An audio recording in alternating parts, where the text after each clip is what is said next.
think the biggest challenge facing leaders, and I'll use the media industry as well, is just the rapid change. You can no longer be set in your ways. You have to embrace what's there and foresee what's coming.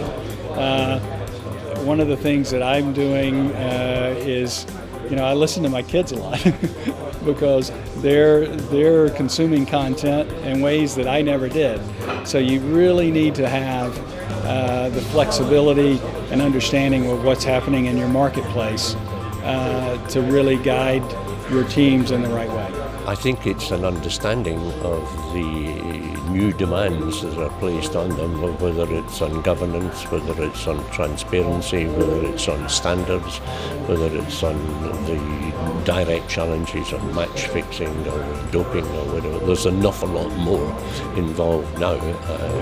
So if you accept the good principles of good governance and run your business, and your sport is a business in the proper manner, then I think those who take part in sport will be very grateful to you. Speed of change.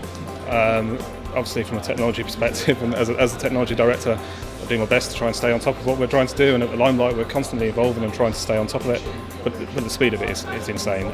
Content, media, data, changes in data protection law, all those sorts of things, it's about speed. I'm sure there'll be a lot of conversation around some of the issues that exist in sport today that we're all grappling with.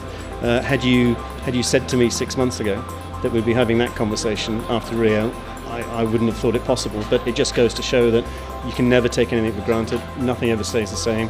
Challenges come up, but hopefully you have the right process, the right system in place where you emerge from it stronger than you entered it. The biggest challenge you have in any organization is dealing with a world that is moving as quickly as it's moving, and particularly as it relates to management of people. I think people are so driven to be successful, and the culture and the business culture we live in, I think, is centered more on entrepreneurialism than it is on traditionalism. And when we were younger, maybe our parents wanted us to grow up and be doctors and lawyers, which is a more traditional path, if you will. And today I think there's been so much wealth creation and value creation in the world of entrepreneurialism that people are drawn to that.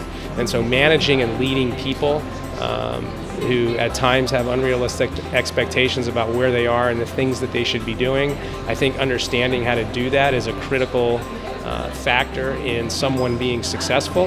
And I also think that that's a challenge for those that work inside organizations to recognize what they maybe don't know, and that can help them actually take the next steps in their careers.